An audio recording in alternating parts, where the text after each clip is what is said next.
After this lecture, you will be able to understand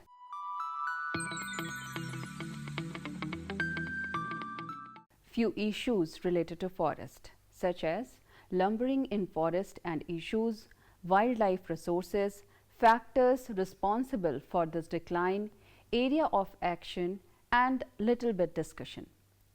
So, in this chapter, we shall discuss about the issues related to lumbering and their impact on the environment. We should realize that the method of lumbering undoubtedly influence the degradation and conservation of forest resources and wildlife. Human actions have destroyed not only the forest cover but also the dependent wildlife resources on a large scale. Therefore, it becomes imperative to recognize the problem and understand the steps that have been raised by international and national communities.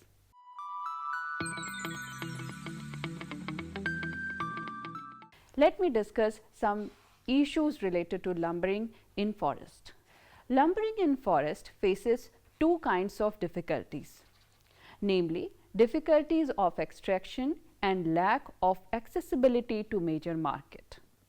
The first factor in this connection is numerous species. The occurrence of very many different species of timber in a relatively small area, some of which may be far more valuable than others, makes the location and extraction of the more valuable trees difficult and expensive. This difficulty is aggravated by the fact that trees do not occur in stands. The understory vegetation and the tangle creepers and undergrowth makes access to the desired tree difficult. The valuable trees are usually the largest, and in felling them, other trees may be destroyed or may hinder felling operations.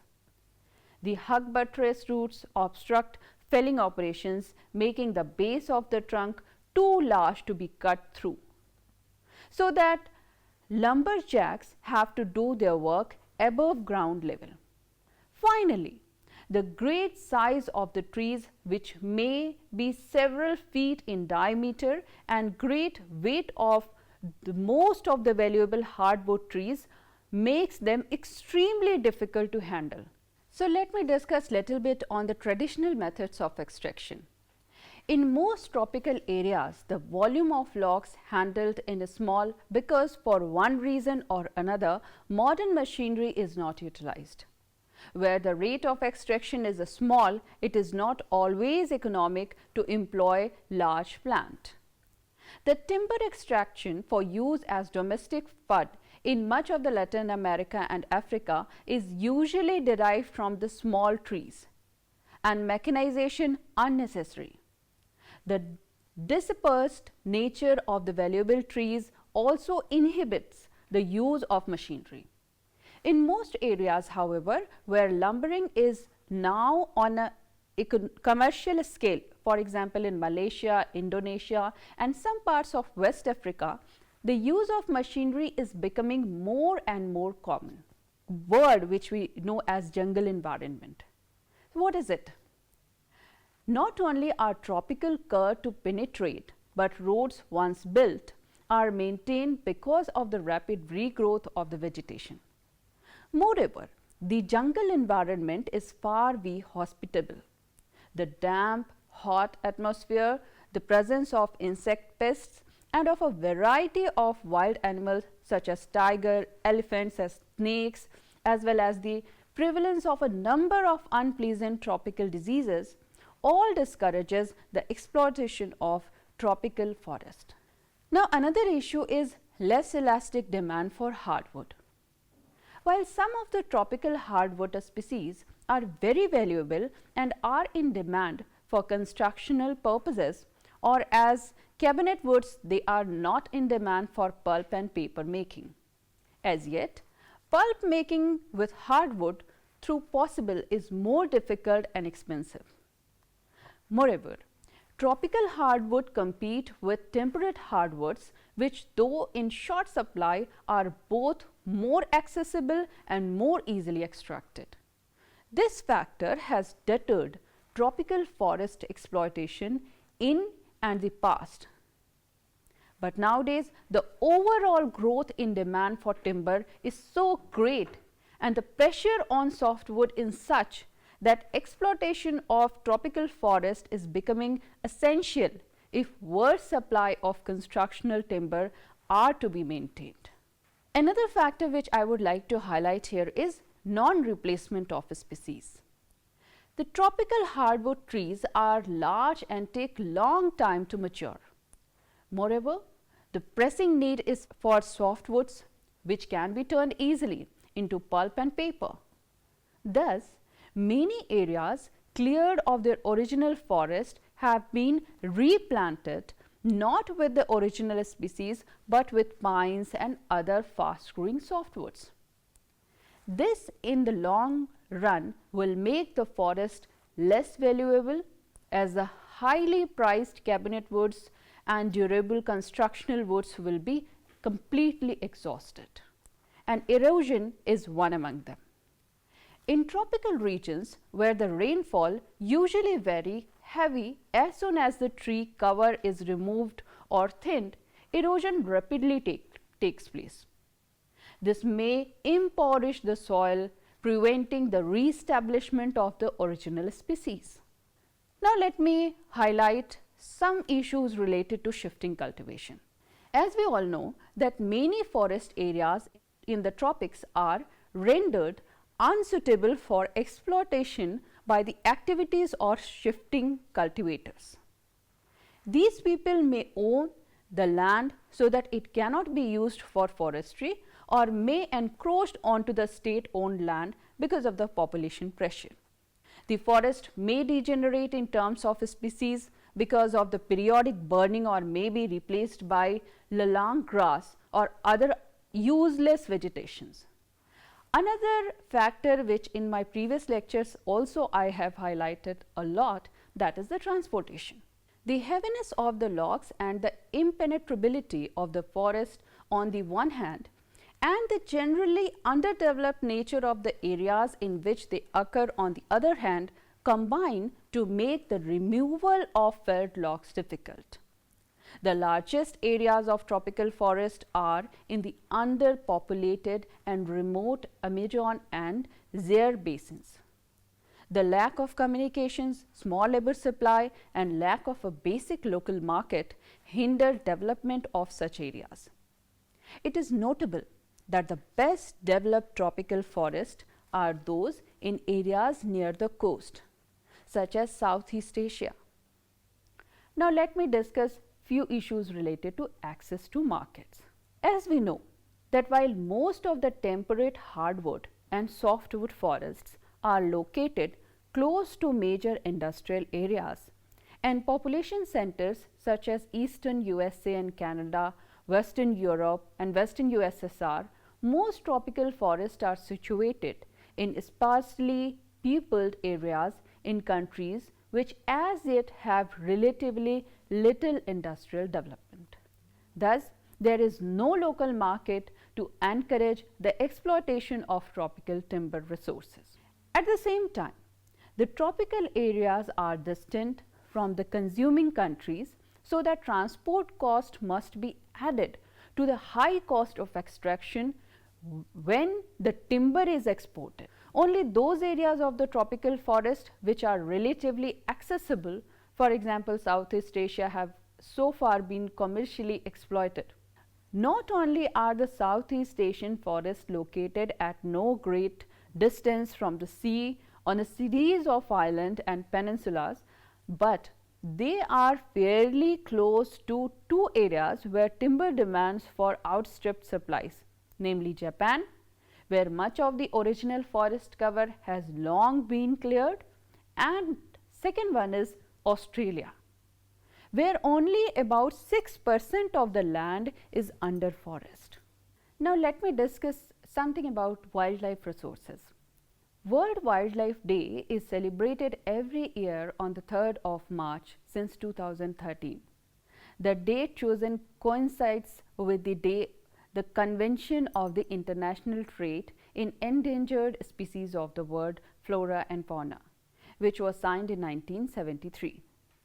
The UNGA's resolution also designated the city's secretariat as the facilitators for the globe observation of the special day for wildlife on the United Nations calendar. The theme was Sustaining All Life on Earth. This highlights the unique place of wild flora and fauna as essential component of the world's biodiversity. This year, the year 2020, which is known as the Biodiversity Super Year, the alliance with UN Sustainable Development Goals 1st, 12th, 14th and 15th and their wide-ranging commitments on elevating poverty, ensuring sustainable use of resources and on conserving life both on land and below water to halt biodiversity losses. So, you should know that how these components has been highlighted in the Sustainable Development Goals of UN. The first goal in this connection is Goal 1, as I mentioned, that is no poverty or poverty reduction. Goal 12th is responsible consumption and production. Goal 14th is life below water and goal 15th is life on land. I will quote a statement here in this connection that biodiversity refers to all the varieties of life that can be found on earth, whether it is plant, animal, fungi and microorganism, as well as to the communities that they form and the habitat in which they live.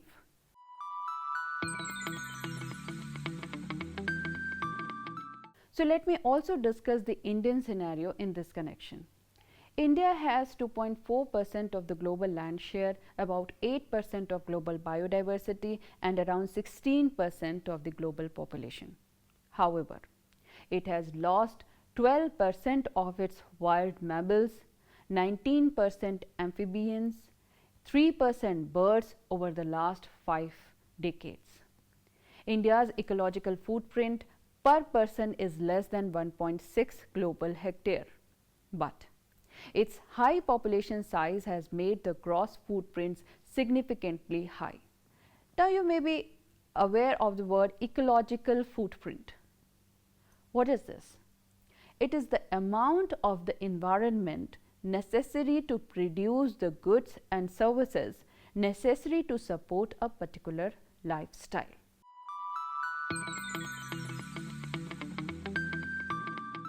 After that, I would like to describe little bit on the factors responsible for the decline.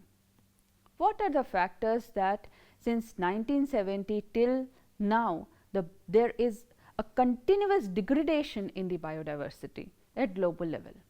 During the colonial period, due to expansion of the railways, agriculture, commercial and scientific forestry and mining activities, the greatest damage was inflicted on the Indian forest.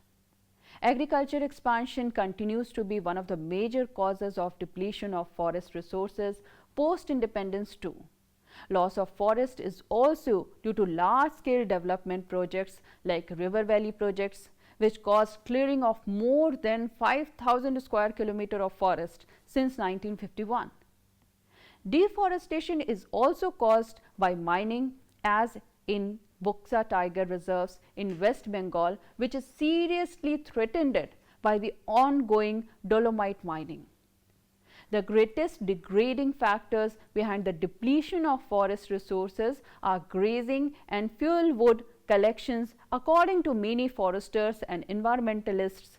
So, India's biodiversity has declined due to habitat destruction, hunting, poaching, overexploitation, environmental pollution, poisoning and forest fire.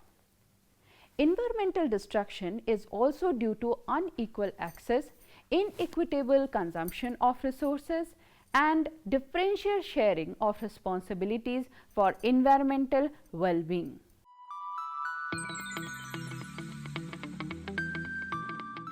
So, there is an immense need for conservation efforts. Because the health of nature is intimately linked to the health of humans, the emergence of new infectious diseases like COVID-19 tend to be related to the destruction of forest and wilderness.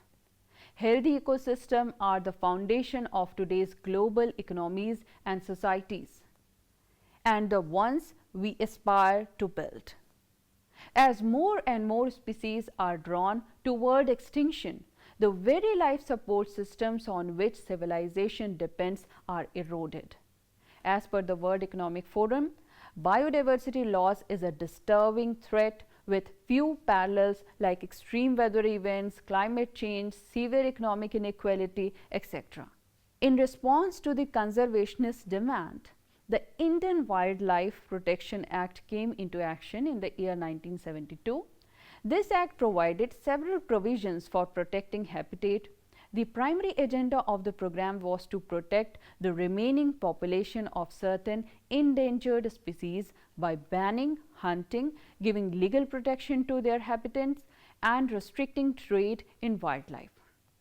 For this, the central and the state governments established different national parks and wildlife sanctuaries.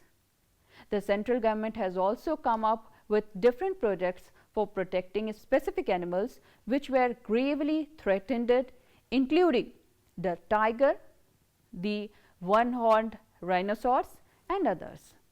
In the year 1973, Government of India came up with the Project Tiger to save the endangered species of tiger in the country.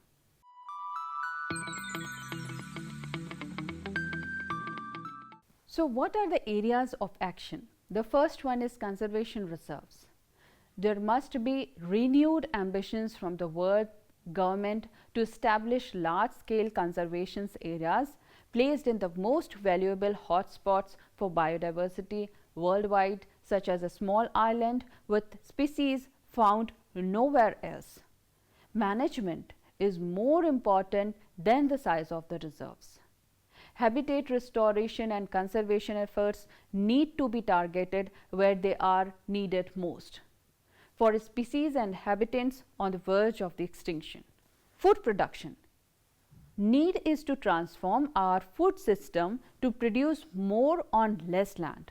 If every farmer on the earth used the best available farming practices, only half of the total area of the cropland would be needed to feed the world. There are lots of other inefficiencies that could be ironed out too, reducing waste and favoring healthier and more environmentally friendly diets. Restoring land here, because efforts to restore degraded land are also required, such as farmland that's becoming unproductive as a result of the soil erosion. This could return 8% of the world land to nature by 2050. And in this connection, the next step is afforestation. This can help not only in arresting soil erosion, but also expansion of desertification along with avenues for biodiversity replacement.